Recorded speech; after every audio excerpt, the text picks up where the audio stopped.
Hal-hazırda 10-cu sinifsən və bu dəqiqə özün də bilmədən müəyyən qədər səhvlər edirsən. Bu video sayəsində bəlkə də səni rəqiblərindən 1-0 önə atacaq 10-cu sinifdə etdiyim səhvlərlə bağlı taktikalar verəcəm.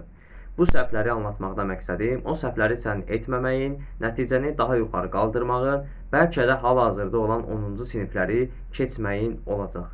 Kanalıma xoş gəldin. Qısaca öz 10-cu sinifimdən danışmaq istəyirəm.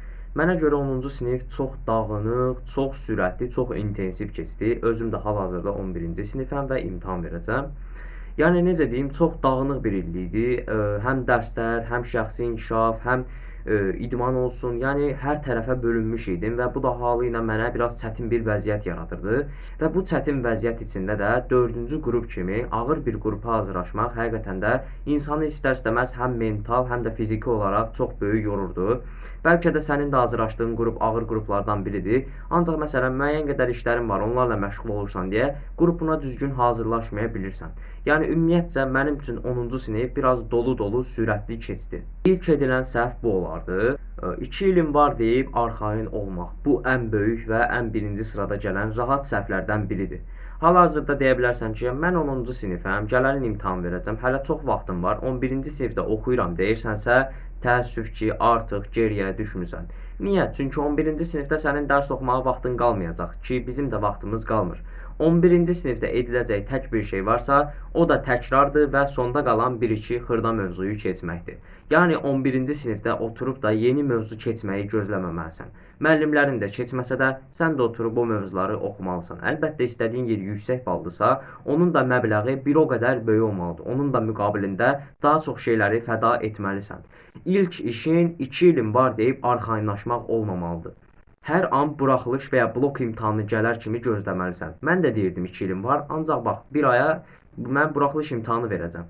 Yəni necə oldu da 2 il 1 ay oldu, onu fikirləşmə. Sənin də böyük ehtimal buraxılışına çox az qalacaq. Bəlkə də bu videoyu gələn izləyəcəksən, bəlkə də 5-6 ay sonra, bəlkə də elə sabah bir gün bu videonu izləyirsən. Yəni istəyirəm ki, hər an hazırlıqlı olmalısan. Özünü çox da sıxma, ancaq ağlında olsun ki, mənim imtahanıma çox az qalıb, mən biraz daha məsuliyyətli ola bilərəm. Multitasking vəziyyətində olmaq. Multitasking nədir deyim? Çox yönümlü olmaq. Nə bilim, həm kitab oxuyursan, məsələn, həm meditasiya edirsən, həm idmana gedirsən, həm rəsm dərnəyinə gedirsən, mən nümunə verirəm, həm gitar kursuna gedirsən, həm də məsələn hüquqşünaslığa hazırlaşırsan. Yəni özdə başlı başına hamısı da böyük hədəflərdir. Yəni bu da istər-istəməz insanı bölünən bir vəziyyətə gətirib çıxarır. Yəni əgər 10-cu sinifsənsə, məsələn, lazımsız bir-iki şeyi aradan çıxara bilərsən kimi düşünürəm. Məsələn, həftəyə bir kitab bitirirsənsə, 2-3 günə bir kitab bitirirsənsə, 2 həftəyə bir kitab bitir. Aya bir kitab bitir. İtirəcək bir şeyin olmayacaq. Məsələn, hər gün 6 gün, həftənin 6 günü məşqə gedirsənsə, bunu elə həftədə 2 gün, 3 gün. Demirəm sıfıra indir. Əlbəttə sıfıra indirsən biraz sıxıcı vəziyyət olar, amma məsələn həftədə 2-3 günə gedə bilərsən. Məsələn, hər gün rəsm dərnəyinə gedirsənsə, onu 2-yə, 3-ə endirə bilərsən. Əlbəttə mən nümunə çəkdim. Bəlkə də başqa şeylə məşğul olursan. Yəni necə deyim, onun biraz sayını azaldıb digər fənlərə biraz üstünlük verərək oradan həm bal qazana bilərsən, həm də sevdiyin işləri buraxmamış olarsan, əmin ol mənə. Və bu da var, dəqiq hədəfsizlik. Yəni necə deyim, bax məsələn nümunə verim. Mən 4-cü qrupa hazırlaşıram. Dedim və dayandım və hazırlaşıram. Sadəcə hazırlaşıram. Mən hara hazırlaşıram? Ekologiyaya hazırlaşıram, biologiya müəllimliyinə hazırlaşıram, kimyaya hazırlaşıram, yoxsa tibbə hazırlaşıram, yoxsa gedib tibbin ingilis dilisinə hazırlaşıram. Onu mən bilmirəm. Beyin də elə bilir ki, onsuz da dəqiq hədəfimiz yoxdur. Hara girərik. Məsələn, sən seçməzsən ki, məsələn, nümunə verim. Tibbin, məsələn, fizioterapiyasına gedib girəcəksən və ya tibbin ümumi cərrahına gedib girəcəksən. Bu balla bu yerindən gedib girəcəksən. Ola bilər, yəni insanı o balla yığmaya bilərik, amma nə olsun, dəqiq hədəfimiz varsa, bəlkə də o hədəf uğrunda müəyyən qədər addım ata bilərik. Yəni buna da diqqət edir. Məsələn, deyirsən mən 3-cü qrupa gedirəm. Deyirsənsə kifayətlənmə. Məsələn, deyirsən mən 1-ci qrupa gedirəm. Nə olar demə. Bax, 190 ballıq Lənkəran Universitetində olsa, de ki, mən gedib Lənkəran Universitetinə düşəcəm. Ən azından qarşında bir hədəfin olar. Məsələn, 180 ballıq potensiala maliksə, gedib 200-220 bal yığarsan.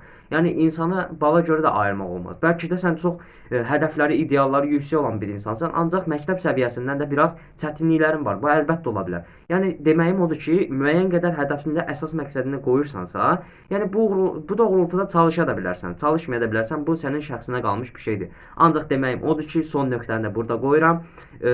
Dəqiq bir hədəfin olsun, yəni müəyyən bir hədəfin olsun.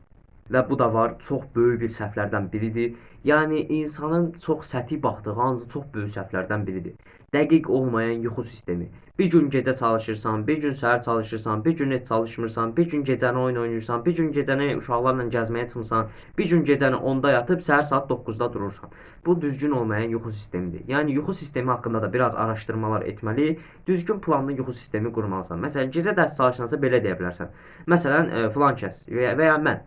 Mən tutaq ki, gecə saat 1-də yatacam, səhər saat 7-də duracam. Məncə abituriyent üçün 6 saat kifayətdir. Amma bilirəm ki, 6 saat çox az bir müddətdir. Mən ona görə səhər çalışıram. Məsələn, deyə bilərsən ki, Mehraz, sən 11 tamamda yerinə girib yatacaqsan, səhər saat 6-da duracaqsan, 7 saat yatdın və başlayacaqsan gün boyu dərslərini oxumağa.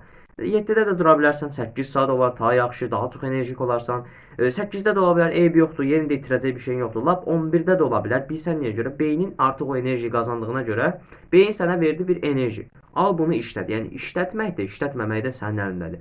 Sırf 5 saat, 4 saat yatmadın deyə özünü günahlandırmağın da biraz məntiqsizdir. Çünki gün boyu o günaha enerjini sərf edəcəyimsə, gedərəm o enerjiyə biologiya, kimya oxuyaram, yəni. Məntiqlə düşünəndə həqiqətən də bu düzgün bir fikirdir. Yəni əziz dostum, dəyərli yoldaşım, dəqiq bir zamanın olsun. Məsələn, yatmaq üçün dəqiq bir zamanın olsun. Deyə bilərsən bir gündə olunan bir şeydir, qismən düzəldə bilərsən. Yəni bu qismən düzələn bir şeydir. Gəldik iki ən böyük həm bir-birinin, həm də sənin düşmənin olan o iki ünsura. Mükəmməllik və məsuliyyətsizlik. Bir gün %100 çalışırsan, bir gün isə heç 0%-də çalışmamısan. Biri mükəmməllik, biri isə məsuliyyətsizlikdir. Məsələn, mənim kimi bəzi yoldaşlar var, 10 gün, 12 gün, 100 gəlirlər, ta 12-ci gündə çöküş və gəl sənə 1 aylıq, 2 aylıq məsuliyyətsizlik periodu. Bunda necə etmək lazımdır? 1 hər zaman 0-dan böyükdür. Mən bunu deyirəm, bir yerdən eşitmişdim və hər zaman da deməyə davam edəcəm. Məsələn, bu gün 10 dənə riyaziyyat sınağı işlədin tutaq ki. Sabah durdun, 10 dənə olmasın, 2 dənə riyaziyyat sınağı bəs eləyər. Ən azından 0 deyil. Yəni bu cəhətdən bax ki, məsələn, 0 işləyə bilərdim mən o sınağı, ancaq getdim 2 dənəsini işlədim. Nə oldu? Mən 0 işləyən Mehrazdan daha qabaqda oldum. Məsələn, bu gün enerjimi topladım, 2 sınaq işləmişdim. Yəni az işləmişdim. Sabah 4 işlədim, biri gün 6 işlədim, ondan sonra oldu 1 işlədim. Eybi yoxdur. Əsas 0 olmasın. Məsələn, bu gün sadəcə sınaq kitabçasını açıb 10 dənə sual baxdım. Bax, yenə də qazanc səndədir. 10 sualı açıb baxmağımı bilsən nə deməkdir? Beyin ona təmas etdi, beyin onu gördü, dedi, hə, tamam, biz bu gün də çalışdıq. Ona görə sabah da davam etdirək. Yəni istəyirəm ki, nə mükəmməl olasan, məsuliyyətsiz olasan.